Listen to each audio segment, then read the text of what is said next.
નમસ્કાર વિદ્યાર્થી મિત્રો, ઉત્ક્રાંતિના ડિજિટલ પ્લેટફોર્મ પર આપનું હાર્દિક સ્વાગત છે. વિદ્યાર્થી મિત્રો, તાજેતરમાં ઓડિટર અને સબ ઓડિટરની એક ગૌણ સેવા દ્વારા ભરતી બહાર પાડવામાં આવેલી છે.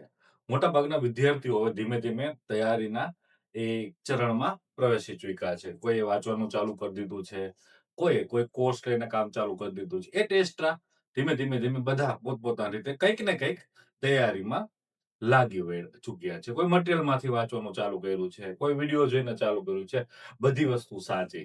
ઘણા બધા વિદ્યાર્થી મિત્રોના ફોન આવી રહ્યા છે, મેસેજ આવી રહ્યા છે કે સાહેબ અમારે તૈયારી કઈ રીતની કરવી જોઈએ. તો એના માટે હું એક સજેશન આપું છું, 80-20 નો નિયમ.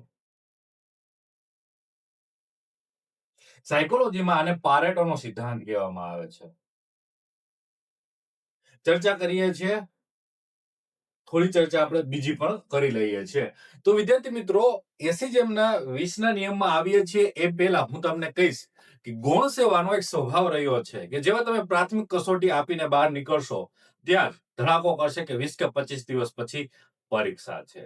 આવા સંજોગોમાં તમે શું કરશો? એ 20 કે 25 દિવસમાં પ્રિલિમ્સ પછીના જે સમયગાળામાં મેથ્સની તૈયારીનો જે સમયગાળો વધે છે એની અંદર 20-25 દિવસમાં જાતને કેમ તૈયાર કરશો? સૌથી મોટો પ્રશ્ન આ છે કે ગુજરાતીનું કામ કરવાનું છે, અંગ્રેજીનું કામ કરવાનું છે, તમારા ટેકનિકલ સબ્જેક્ટો તૈયાર કરવાના છે, ઉપરાંત સાથોસાથ ટેકનિકલ સબ્જેક્ટના દાખલાઓ, સમ એ બધું તૈયાર કરવાનું છે. અને 20-25 દિવસમાં હું અંગતપણે એવું માનું છું કે ગુજરાતી અને અંગ્રેજી ભાષા શીખવા, ભાષાની અંદર સારો સ્કોર લાવવા, આ બધી વસ્તુઓ 20-25 દિવસમાં શક્ય નથી.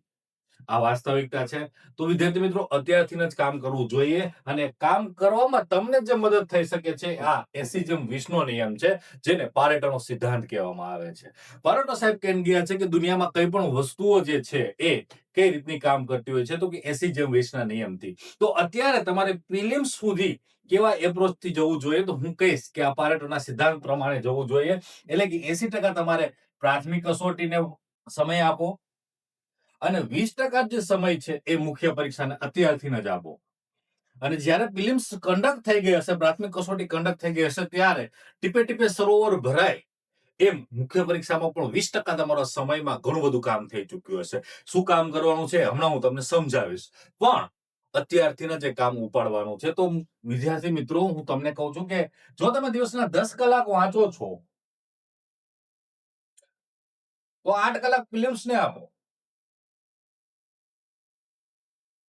અને 2 કલાક જ તમારા મુખ્ય પરીક્ષાને આપો. 2 કલાકમાં શું કામ કરવાનું છે એની ચર્ચા કરીએ છીએ. આ તો તમે ધીમે ધીમે તમારા શેડ્યુલ પ્રમાણે આગળ વધતા જજો, પણ આ 2 કલાકનું જે કામ છે એની અંદર એક દિવસ મૂકીને એક દિવસ એક ગુજરાતીનું ફોર્મેટિંગ કરવાનું છે, બીજે દિવસે ઇંગ્લિશનું ફોર્મેટિંગ કરવાનું છે. તો ગુજરાતી, ઇંગ્લિશ, અંગ્રેજી ઓડ ઇવન દિવસ,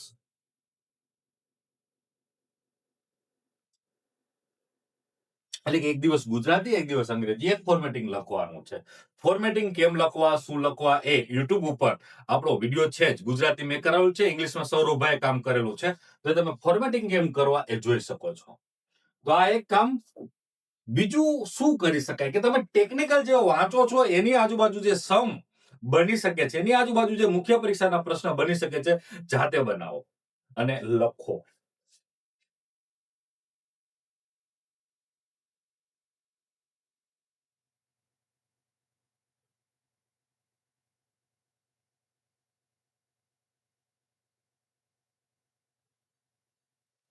છે એમાં સમ અને ક્વેશ્ચન બંને આવી જશે.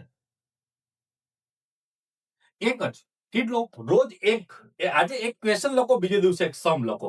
આ રીતે તમે કામ કરતા જાઓ અને ગુજરાતી અંગ્રેજીમાં જે ભૂલ પડે છે એ ભૂલ જાતે સુધારો.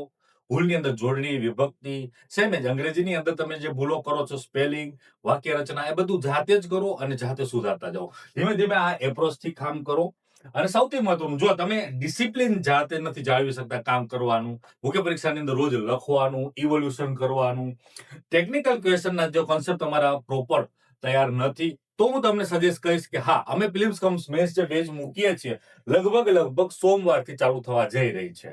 તો એ બેચની અંદર જોડાઈ જશો. તો અહીં તમને આ ટેકનિકલની અંદર રોજ પ્રિલિમ્સ કમ્સ મેથ્સની ટેસ્ટ હશે, ગુજરાતીની પણ, ગુજરાતી ઇંગ્લિશનું પણ એમાં કામ થતું જશે. તો આખું આપણું જે કામ છે અને આની અંદર આપણે ઇવોલ્યુશન પણ રાખેલું છે. જે છોકરાઓને જાતે ઇવોલ્યુશન કરતા નથી આવડતું એવા છોકરાઓને અમે અહીંથી રોજ 1 કે 2 ક્વેશ્ચન જે લખવા આપીએ છીએ એની ભૂલ સુધારવાના આપીએ, તમારે સુધારવાની છે. તો આ એપ્રોચથી આપણે ધીમે ધીમે કામ કરતા જશું. હા, વધુ માહિતી જો અમારી બેચ લોન્ચ થઈ રહી છે એની વધુ માહિતી માટે તમારે કોન્ટેક્ટ કરવો હોય તો હું તમને આ નંબર આપું છું 7862086467 પર વિસ્તૃત માહિતી તમે મેળવી શકો છો. અને જો ઓફલાઈન વાળા વિદ્યાર્થી મિત્રો જેમને અહીં એકેડેમી ખાતે આવવું છે તો આપણે એકેડેમીનું જે સરનામું છે B322 એટિયા બિઝનેસ હબ, સરગાસણ ચોકડી, ગાંધીનગર ખાતે આવીને તમે વિસ્તૃત માહિતી મેળવી શકો છો. અસ્તુ, જય હિન્દ, જય ભારત.